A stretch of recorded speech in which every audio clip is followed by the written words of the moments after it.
Almost. Major. Holy fucking shit, this is major!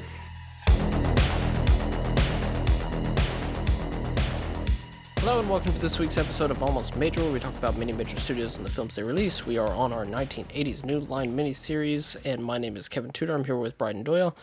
Hello. And Charlie Nash. Hello. And joining us is a super special guest, a staff writer for Bright Wall, Dark Room, and the author of Become an Alien. It is Sarah Welch-Larson. How are you? Hello, I'm doing great. Doing better than the movies we watched anyway. Yeah. Giving away your take, man. People are just going to... It's an experience. I don't know. I can't say I enjoyed it, but I did have a wild time watching it. Yeah. Let's make the pod worth it. How about that? Yes. How did you come about writing Becoming Alien? Like all good things, it started with a really stupid tweet that somebody took too seriously. Hell yeah. Yeah, I tweeted something. I think it was like one of those chain, like, what can you talk about for 20 minutes without preparation kind of deals. And I tweeted out just like a list of stuff. And one of the things was religion and science fiction. And then the guy who became my editor sent me a DM and said, no, really, I want you to pitch this book. And then I did. So at the time when he reached out to me, I wasn't sure what I wanted to write about, but I knew that I wanted to write about SF and something along the lines of horror.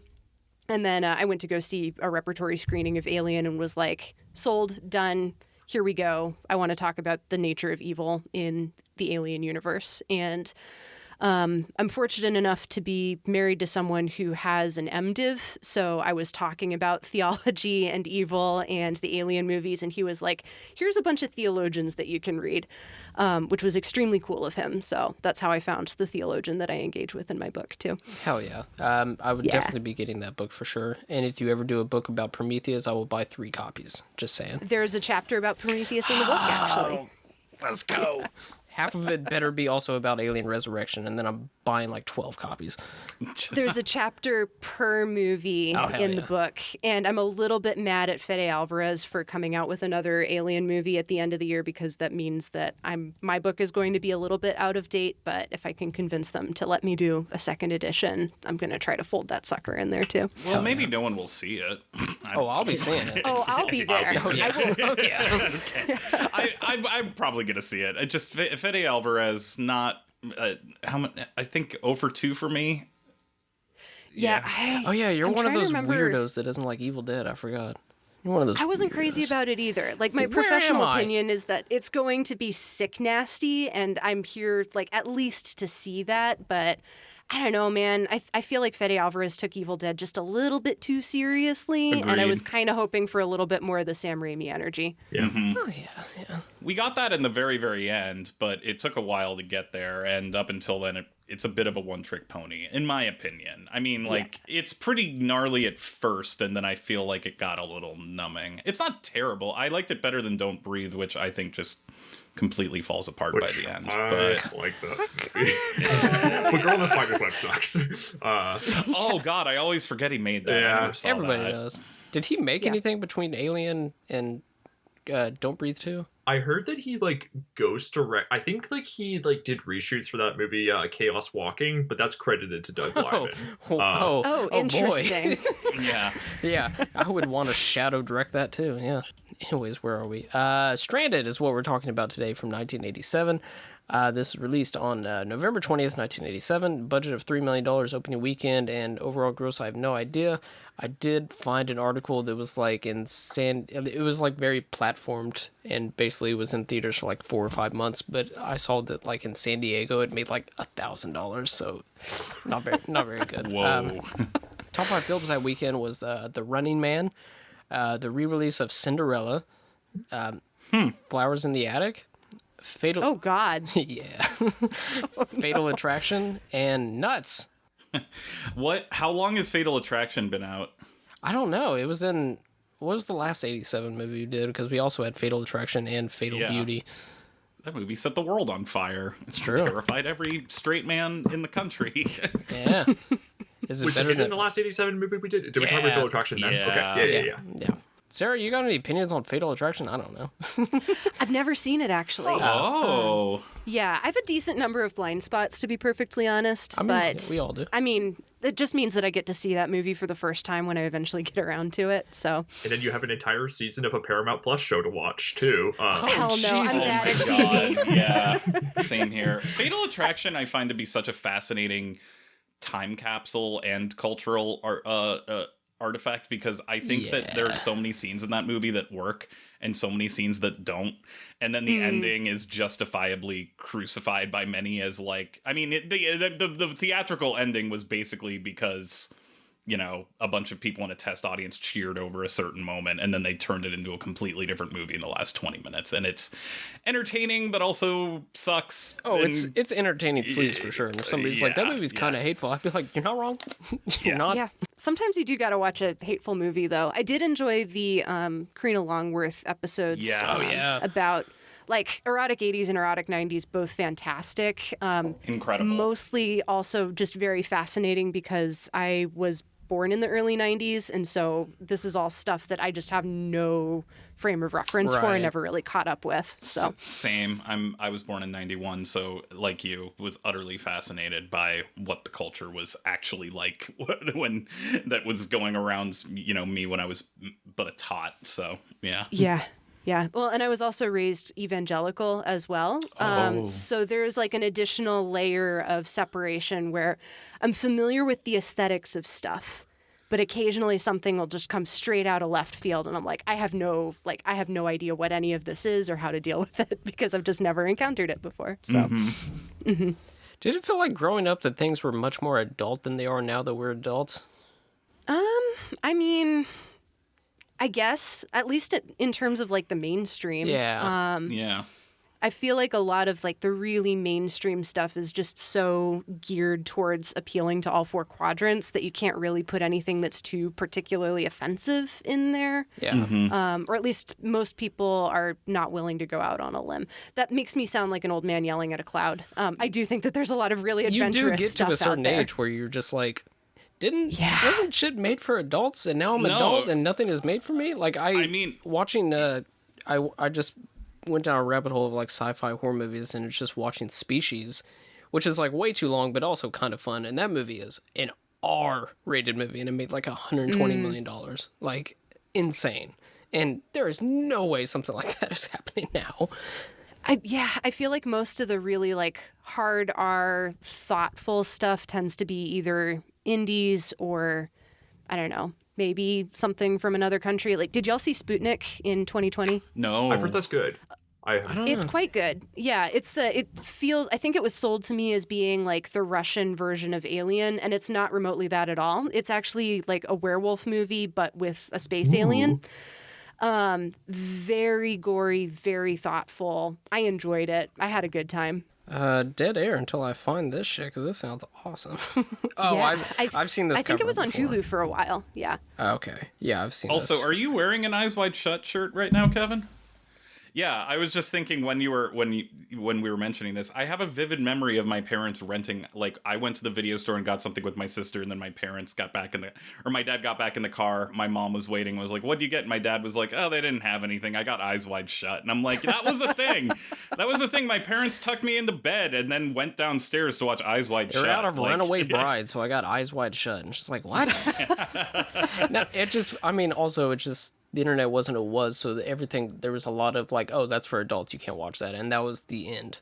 Nowadays, it's just like, oh, I could just, I've already seen worse on my iPad, so I don't know what you're talking about, kind of thing. Yeah. Fatal Attraction, I don't know, check it out. Number one song in the U.S. this week is I Think We're Alone Now by Tiffany, and number one song in Canada this week is Money Money by Billy Idol. It was the 80s. Plot description from Google. Misunderstood aliens land in the South and hold a rural teen and her grandmother hostage at night. Written by Alan Castle, this is his only writing credit, and directed by Tex Fuller, formerly known as Fleming B. Fuller when he was a documentarian. Prior to this, an episode of American Undercover, which I tried to find, but loser alert, I already had a bookmark of a Google Drive of links of most of American Undercover series, which was a nonfiction series on HBO. Tried to find it, couldn't find it. After this, a movie called Prey of the Chameleon in 1992. Starring Ione Skye as Diedrich Clark. Prior to this, River's Edge in 1986. After this, Say Anything in 1989. Gas Food Lodging in 1992. Girls in Prison in 1994, which is part of the Rebel Highway series on Showtime that I need to go through. She was in deleted scene in But I'm a Cheerleader in 1999. Listen to our episode. And, yeah. Maureen O'Sullivan as Grace Clark. Prior to this, The Thin Man in 1934, Hannah and Her Sisters in 1986, and Peggy Sue Got Married in 1987. Oh, man. And then she ended up in this. Yep. It was like a... That's rough. It was like one of her last movies, too. Just... Oh my gosh. Peggy Sue Got Married was like a year prior, too. Wasn't it? Same year. It was like same year. Yeah. Right? Oh, Jesus Christ. Yeah. No, I think it was 86. It Oh, doesn't okay, matter. you're right. Around I'm the sorry. same time. Around the same time. But Peggy Sue Got Married is a great movie, and this is this. She was like, I'll only so- do it if the entire end credits just has me being interviewed about everything that happened in the movie. And they was like, that's great. We'll do In it. case people walked out of the I movie... do respect and- that swing. Sorry. No, you're good. I do respect that swing. I also couldn't help but think of the scene at the beginning of Say Anything where Ione Skye gives, the valedictorian speech and she just says, I'm really scared. And I was like, that would be funny if it was the same character from this movie. That was just like, it was just like the next day she had to graduate from high school. And it was just like... Oh, goodness. Trivia. I only have some trivia facts. The original title was Shockwave, which doesn't make any sense. And let's see. This was filmed in Durant, California, a small town out of LA, and was the only location used for the film, shot entirely at night. Shooting times were scheduled to begin some days at 5 p.m. and ended at 5 a.m. That's all I could find. Bryden, what did you find? All right, here we go. So Flea is in this movie as one of the aliens who is nicknamed Gesture. This is how he introduced Ione Skye to Anthony Kiedis from Red Hot Chili Peppers, who ended up dating for a little bit. Funny to think about this movie that no one remembers led to a well-known relationship. But Do you think they lie about that? How'd you meet? Under the Bridge. That was internet? 92. Shit. Yeah. yeah, the alien makeup and costumes were done by Michelle Burke, who had been Oscar nominated before this movie came out for a movie called Clan of the Cave Bear. She also, like, one of her more recent examples of her work is she did makeup for The Cell, the Tarsem Singh movie, which I caught up with recently. And man, that's a movie where the costumes and makeup are very striking. My goodness. I mean, that movie is the costumes, the makeup, the production design. Yeah. Yes. We were talking about Fuller. I guess Tex Fuller is like his nickname, but yeah, he was like a journalist. He like did a documentary in 1977 called Death Row, where like he's interviewing people on death row. It says he attempted to break into commercial films. This is from a Cine Fantastique article in September 87, around the time that the movie was coming out. He attempted to break into commercial films by writing a screenplay based on Death Row, but he found it a tough sell in high concept Hollywood. I think that's kind of weird considering Dead Man Walking is like less than a decade after this, but It was ahead of his time. yeah, well, and it's fun. Another bit too, I found a Globe and Mail article from November 1987 where he like wrote the script for Murder One, which is like a TV movie, I think, based on like an actual case, like where it was like a home invasion, multiple homicide case, and like Fuller like interviewed one of like for that this Death Row documentary that he was doing for PBS back in the 70s. He interviewed one of the killers, and like that interview was used as evidence in the guy's retrial like a decade later. Whoa. Yeah, but then Fuller, he was going to direct the movie that was he was going to write and direct the movie that it was based on, but according to this Globe and Mail article, so yeah, it says lawyers for U.S. writer and director Tex Fuller are seeking an injunction against the producers of the movie Murder One to prevent them from distributing, selling, or exhibiting the film in a Toronto thriller. Funny, it's a movie set it's an American story, but shot in Toronto, of course. Until a court decides whether Fuller's firing as director was for just cause or for tax breaks, because what happened was he was replaced by a Canadian director, Graham Campbell. Canada's capital cost allowance, the regulations stipulate that either the director or the screenplay writer must be Canadian for a film to qualify for tax breaks. So people were saying, thinking like they just fired him because they wanted a Canadian guy so it could be cheaper to make the movie. He didn't, like we said, he didn't do a whole lot after this. And I also found like with the screenwriter in that Cine Fantastique article, Alan Castle, it said Castle's second script, The Weapon, will also be produced by the same team, and Fuller may direct as well. And I just wrote in my brackets, no dice for either of them. That didn't happen for anyone. But yeah, one other thing, I mean, there's like just kind of like whatever research on a lot of this. But I did think it was funny. I feel like we've talked like at least a couple of times in this miniseries where it's a person like they seem kind of almost embarrassed about making a genre movie. And Fuller should be embarrassed because this is a genre movie that's not thrilling. But Fuller feels that Stranded will have a broad appeal because the aliens, the weapons, their mode of travel, language, etc. is all, quote, sophisticated and intriguing enough to titillate the palate of any science fiction buff. What it has in addition is this larger drama about real people in a very unreal situation that's happening to characters that are ultimately very interesting and appealing. It's a good story. It just happens to be science fiction. That's like the bit that he has. I'm just like, dude, like own up to it. Like, yeah. It's such a bummer, too, because, like, the pitch for this movie, alien invasion / abduction, that's also, like, a hostage situation, I'm totally on board with it. I just think that the execution is terrible, and I disagree with him on the depth of his characters. Oh, certainly. Okay, excuse me. Ione Skye, she likes to do homework. Okay, and listen to music. Yeah. Yeah, that's all I need to know. Her grandma is a grandma. That's all you need to know. Oh, who's the woman who shows up halfway through? And Don't you're remember. like, oh, I wonder what her deal is. I kind of kept thinking of this joke from a podcast where they're like, everyone just reacts like, wait a minute, it's been hours. How come we've never met you before? But then we all accepted you because we were so bored. Like, that's what it felt like to me. I mean, she kind of felt like she was an off-brand X-Files character. Yeah. And this whole movie kind of felt like a bad X-Files episode. Yes. I don't know. Like, all the way down to the makeup and everything else. I think one of my notes that I wrote down like fairly early on was like, I think these aliens are supposed to be majestic or something, but they mostly just look like stoned elves. Yeah. And, like, They look like handsome Squidward. Yeah, I do. I made a joke saying like that you nearly expected one of them to say like, no one wanted to come to our Dark Crystal party or something. Like, I would have been down for the Dark Crystal party though. Yeah. Like, that would have been great. If they just wanted to get together and watch the Dark Crystal on VHS, they just needed a house to watch it at, and then the police think that it's something truly nefarious is going on. Yeah. Then all it's the just- town it's- locals want to kill them because they're just not a fan of Jim Henson. Yeah. Well, some of the flashbacks almost reminded me a little bit of Krull too, like with the shadow and the smoke and everything. And maybe that's just because it was super low budget or something, but it just kind of felt like the corridors in the castle at the end of Krull as well. Like, just there's a lot of ripping off happening and a lot of being kind of ashamed of that ripping off at the same time. And man, you just gotta commit if you're gonna make something genre like that. Yeah. That's a couple. I need to see Krull. Is that Peter Yates me who too. did that? I need to see that. It's so bad and it rocks so hard. I love it. Lovely. You get baby Liam Neeson in there too, which is always a fun Oh, bonus. nice. Yeah. Mark Garbage Brain was just like, I don't think this is like the alligator movie at all. And then I was like, wait, I'm stupid. That is a good one. Oh, hell yeah.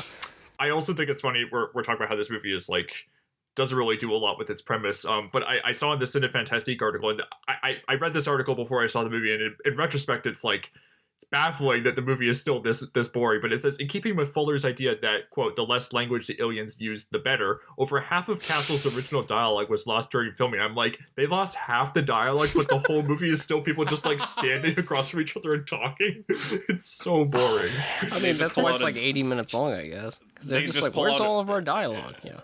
They pull out a diamond, and then the diamond does the work for them, which I messaged Kevin and Brian, and I just kept thinking of Diamonds and Pearls by Prince playing whenever they pulled that thing out. Like, every time.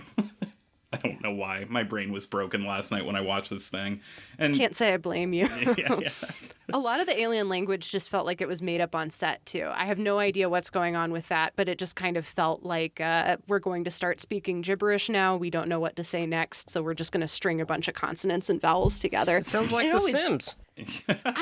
It doesn't even sound that coherent though. Well, yeah. Like, I have a linguistics degree, so I tend to get Oh. mad about this sort of thing. Please. I don't know, man. Just saying sounds doesn't constitute a language. You got to have a syntax. You got to have a grammar. You got to have a vocabulary, and you can't just repeat the same sound over and over again. It just simply doesn't work. Yeah. There's also a moment where, like, I think Joe Morton's like, please let the two women out with your hands in the air. And then you just hear, like, a there's like whatever. And they're like, what did they say? I'm like, why would they even respond like that? It sounds very hostile. What baffles me is the moment that our two hostages say, like, these guys aren't like anybody else, everybody outside the house automatically assumes it's space aliens. Like, I want to know what they're smoking. And I don't know, everybody just feels so dumb, and also they understand exactly what's happening at the exact same time. Yes. It's so strange. There are things in the night sky that we can't explain. Anybody home? Can't accept. Call the feds and get somebody down here ASAP. And can't escape. How many people are in the house with you? We're not people, Sheriff.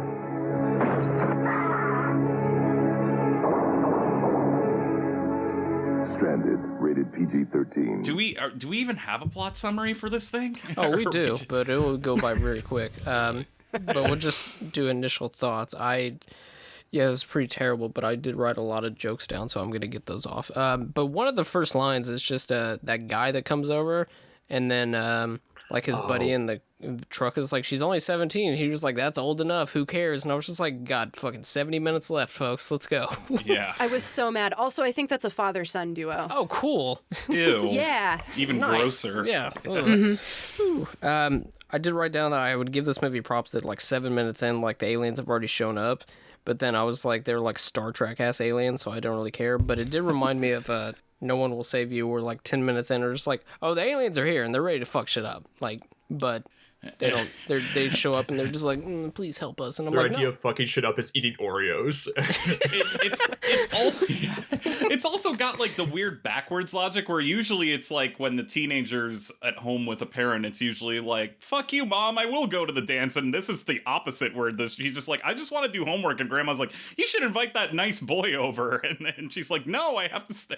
Just so weird. Like the grandma made the initiative for that guy to come over. And then he dies like maybe 3 minutes later. Like, I was just like, It's pretty okay. wild. Her grandma's just like, listen, nerd, this guy's coming over. Kind of. And also, it feels like dark, like late dark. Like, and I assume this all takes place in one night. In the end, yeah, it tries to have like almost like a racial allegory with like the townsfolk, and then it just turns racial. And I was like, what are we doing? Yeah. After school ass special. And then I just wrote down the Siegfried and Roy looking ass aliens. So that's all I have to say. Yeah. Brian, initial thoughts. Once again, it's funny how like we get into these situations where it's like, oh yeah, this movie sucks, 2 stars and everything, and my 2-star rating will be like the highest out of everyone. I will say this movie is extremely dull and one note, aggressively uncinematic, just like not finding any interesting way to film the tension or like spice up the dialogue. Yeah, it's like it's lacking in flavor in dialogue and also in visual style. But it does have Joe Morton as the sheriff, and he does bring. I mean, he's just like kind of like an effortlessly charismatic actor. I love him in Terminator 2 as Miles Dyson. He kind of, this is not quite the same temperature as his performance I'm about to bring up, but kind of like he's the angry police chief, I think, in Speed, where he has the classic line, it's like, you're fired, everybody's fucking fired, when like they get the map wrong. He has like some good line reads here and everything. Like he has the really like nice like sort of low key sarcastic moment when he like the one deputy like wimpily like lets the posse into like past the roadblock, and like Joe Morton like turns to him and says like, nice job with the roadblock. Like I he brings like a nice like bit of like energy to this whole thing when everyone else is just kind of like stuck in their one note roles. He seems like a real person. But you're right that the racial allegory, I mean, you get the sense of it is like sort of like a sense of like, you get that sense early on that that's where the movie's going. Like the way that like, he talks to like the one other black cop in the movie. He says, like, oh, well, that one deputy is like he's never gonna be happy about you like having this high status job and everything. And then the movie like does have the scene where like racial slurs are thrown about and everything, but then the movie just like doesn't really do anything with it. It's not like that's like an unworthy idea for a movie, but like it just doesn't express it in an interesting way, but like in the drama of the narrative, and as well as like how they visually tell the story. Yeah, you're right that like this is reminiscent of like a lot of like just better movies, like the confrontation, the sort of like the ending bit where like the one alien who I just I don't think I caught his nick. He doesn't get a nickname like Jester. I just called him Blondie in my notes. But the whole goodbye scene where Ione's guy, I think like there's debate about whether or not she'll go with them and everything. It's lit like the ending of Starman, except like like Starman where like that's like got like the sort of red and blue light. This is just a blue light and everything. But like in that movie where they spent the whole time making you believe Karen Allen and Jeff Bridges would have to spawn, where that would be a believable conflict. This is like they've known each other for is maybe. She gonna kiss him? What is going on? It's like it feels so arbitrary. There's no depth to it whatsoever. And look, I like Ione's guy as an actor, but like this is just kind of it's her second role. It's a very. This is not the kind of thing where I would think that she would become like a really good actor, like on the basis of this and anything. I mean, like there's a couple of bits where like she's kind of funny as like this.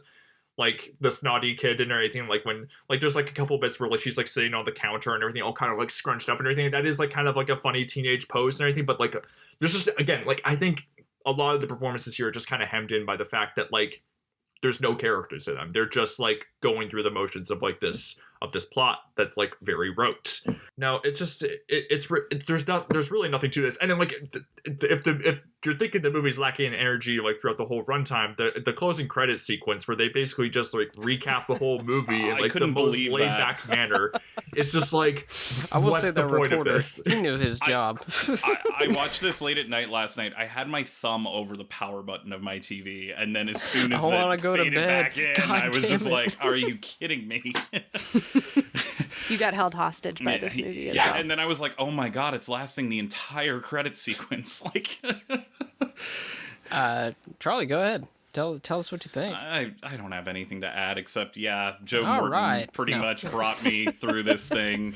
I like Ione Skye. I thought that she was going to have like a real contemptuous relationship with her grandmother. It did make me laugh at first after the grandma invited her boyfriend over or something, or like a male friend. She just goes outside with a bunch of cigarettes and she's just like, fucking grandma, just sharp. Jesus, like, I'm just like, it's like your grandma's trying to make you make friends. I was just like, this is such a weird opening. I was just like, and then I was like, oh wow, okay, we're getting started. And then I was like, oh, it's just gonna be basically the same scene over and over again. And yeah, like everybody said, the racial allegory stuff doesn't work. It made me feel especially bad for Joe Morton, who, is a treasure. And as Bryden said, he can just show up in any movie and just be great. It's like just part of how wonderful he is. And it made me feel especially bad where he's just like, do I really have to take this seriously as like, one of the few people of color on this movie that's like making this thing? Like, it made me feel like, it's just not good. I really don't have much to add at all. Sorry, sir. You got to go on for 10 more minutes about Stranded. Yeah. Do got to go on about Stranded. I do think that there's not funny, not necessarily fun, but there is a pretty wild thread of compulsory heterosexuality in this movie that I thought was actually kind of interesting. So you have Ione Skye and this, like, I think the alien is credited as like the prince alien because they're all royalty, I guess. Yeah. So you have that moment between the two of them where she says, "I'm going to miss you." And it was like, you two have been on screen for maybe 30 seconds together. Like, this makes absolutely no sense. But because he's coded male, we're going to expect them to kiss, I suppose. Yeah. But then there's also this other moment where about halfway through the movie, one of the sheriffs has been blasted by a ray gun. And one of his compadres is like, have you like taken care of the issue? Have you alerted his wife yet? Yeah. And somebody else says, "Oh yeah, I took care of it. My wife's over at her place right now." And it's just like, it's kind of interesting to see all of that emotional labor kind of being put on the wives of these guys who are supposed to be doing their job.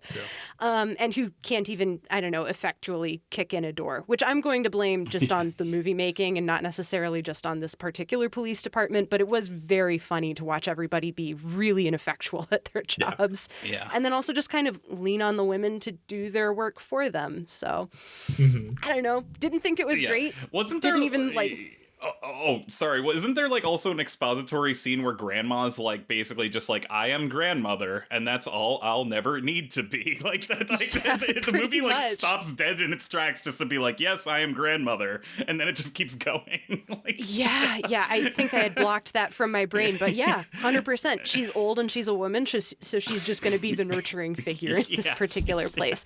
That being said, there is a fun wrinkle with that, with the like guardian alien. Who's played by, I think, Spice Williams is her name. She's a stunt woman. And so, like, she's running around in, like, a bodysuit. And I think one of the cops is like, I don't know what that is, but she's got tits and a ray gun. And she knows how to pose, which is a lot of fun. But I don't know, like, that felt like the one nod to... I don't know, maybe there are other roles for women besides, you know, being kind of doe-eyed and like listening to sob stories or something. We can also fight and kick. It just, it also feels very strong female character-y to me in the end. Yeah.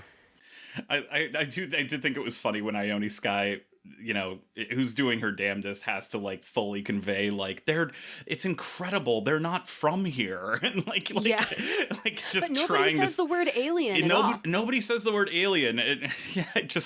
And when she said that, I immediately was like, did they live in like Spencer's Gifts or something?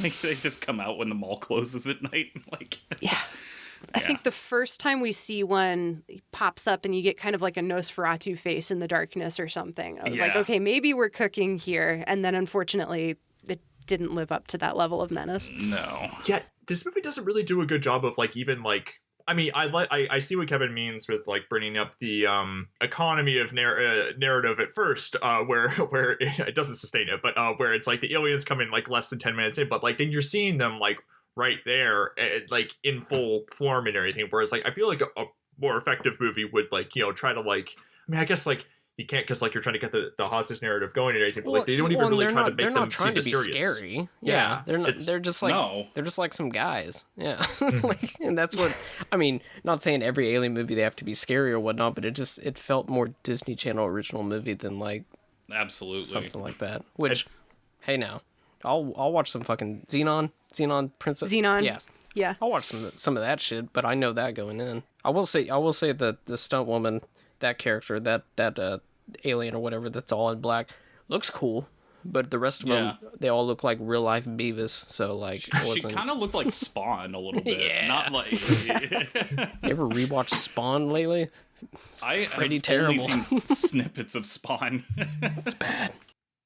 The soundtrack kicks ass, though. Don't let anybody tell you otherwise. Do you want to hear some of the sick burns that Washington Post Hal Hinson wrote in his review of the movie? Right. Yes, please. Yeah, he calls the movie what they euphemistically refer to in Hollywood as product. The outer space guys look like leftovers from David Bowie's Spiders from Mars tour.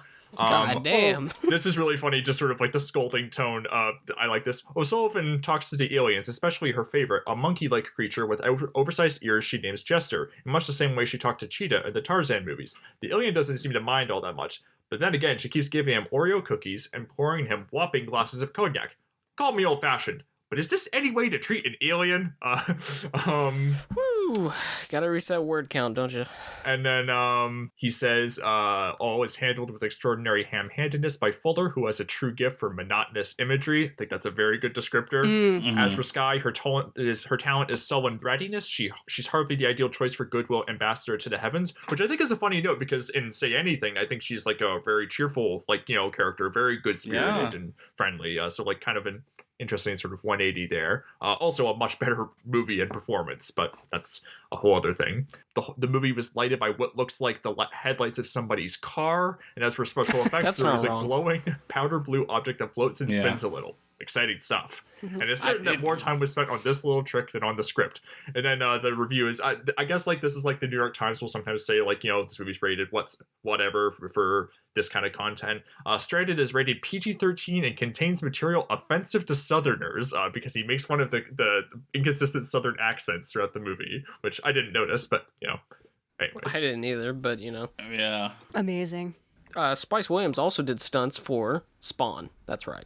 Whoa! Oh, hell yeah! Just going through a stunt woman's filmography is amazing because it's just like no rhyme or reason. It's wild stuff. Also did stunts for Dodgeball in 2004. Okay. That's a hell of a resume right there. Yeah. She tapped in for Justin Long getting hit in the face with a wrench. With a wrench. Yeah. Does that movie hold up? I loved it as a kid. I don't. Dodgeball? I doubt it. Yeah. I highly doubt But it. on my head, it's fantastic.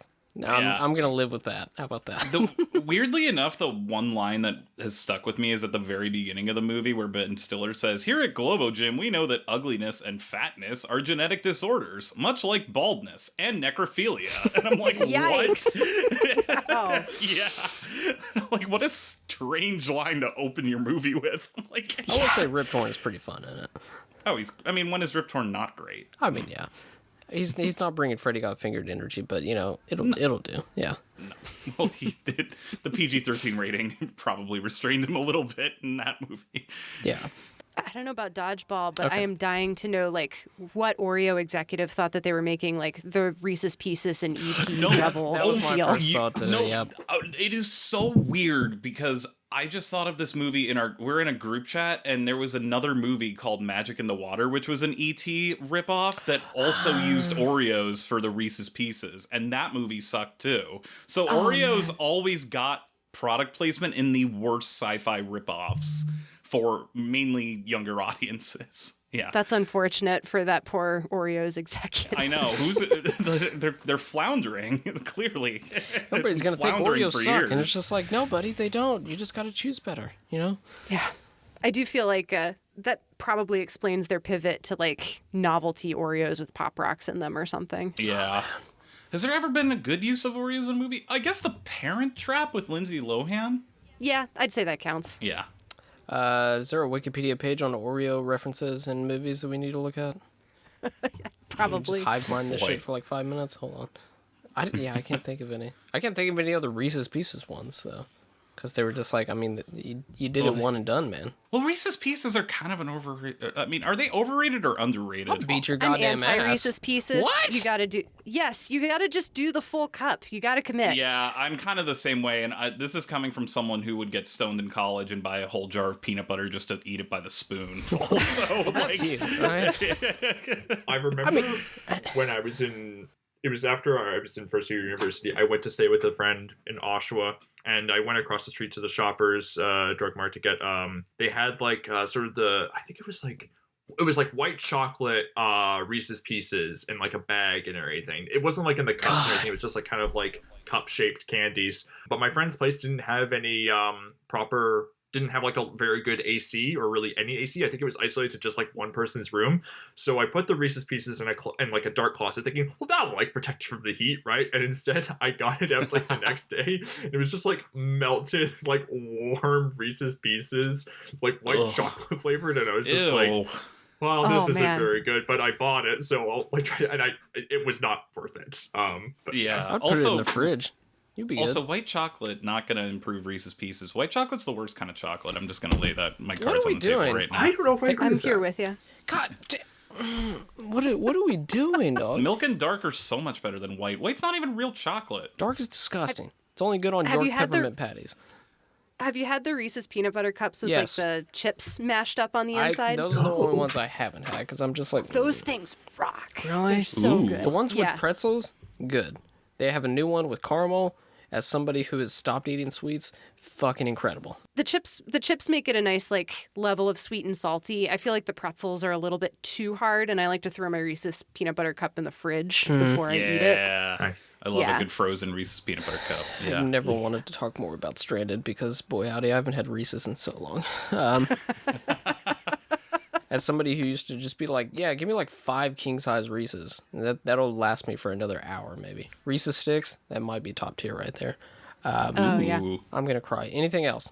This movie would have been better with Reese's peanut butter cups in it. Oh, one other thing. I did have a note about Grandma Lillian Gishing, the DOD lady with a shotgun, a la the end of Night of the Hunter. Oh, yeah.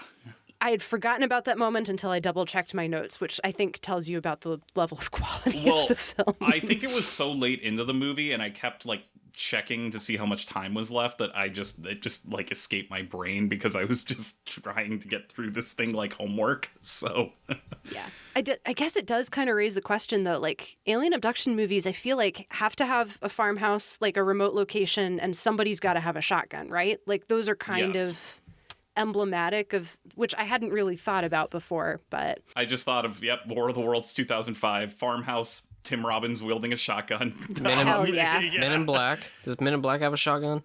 Yeah, doesn't the guy Vincent D'Onofrio, before he's wearing he's a bug man, doesn't he have a shotgun? Or Probably. Yeah, he totally does. Yeah. Communion has a shotgun. Communion certainly has a shotgun. Boy, howdy.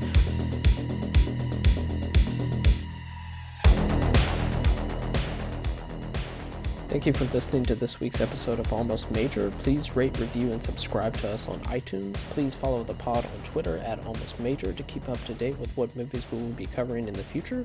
Myself, I can be found on Twitter and Letterboxd at KevBonesy. Bryden can be found on Twitter at Bryden Doyle and on Letterboxd at JDoyle. Charlie can be found on Twitter and Letterboxd at CTNash91. Once again, thank you for listening.